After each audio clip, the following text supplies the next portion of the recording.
বাংলাদেশের ক্রিকেটে সেই উত্তেজনাকর ম্যাচ কবে দেখেছেন শেষ সেটা কি বলতে পারবেন?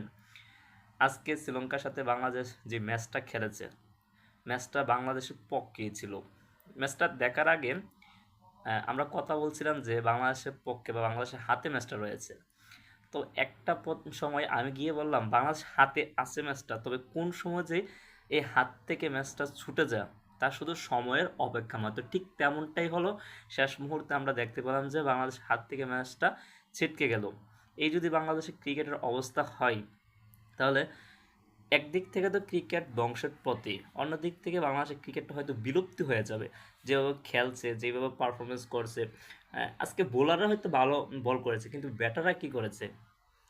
26 বলের ব্যবধানে বাংলাদেশ হারিয়েছে 5 উইকেট। আজকে যদি ম্যাচটা হেরে যায়, এই যে রান আউটটা শান্তর, এই রান আউটটা অনেক বেশি দায়ী থাকবে।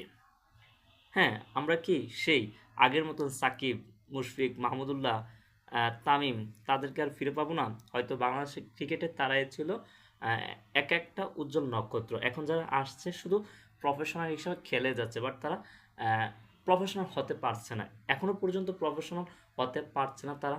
আমার মনে হচ্ছে বিশ্বের ক্রিকেটের সাথে তাল মিলিয়ে খেলার কোনো পারফরমেন্সে তাদের দেখা যাচ্ছে না, ছিটে ফুটো তাদের মধ্যে নেই। এর জন্য দায়ী কে? বাংলাদেশের ক্রিকেট বোর্ড নাকি বাংলাদেশের প্লেয়াররা? দেখেন, ক্রিকেট বোর্ড যথেষ্ট চেষ্টা করছে পারফরমেন্স ভালো আনার জন্য, কিন্তু ব্যাটাররা, বাংলাদেশের প্লেয়াররা কোনো ধরনের পারফরমেন্স দেখাতে পারছে না ক্রিকেটের মধ্যে। এর জন্য দায়ী এক্স্যাক্টলি ক্রিকেটাররাই। এখন যে আমাদের স্কোয়াডটা রয়েছে, এটা কি কোনো অংশে খারাপ একটা স্কোয়াড?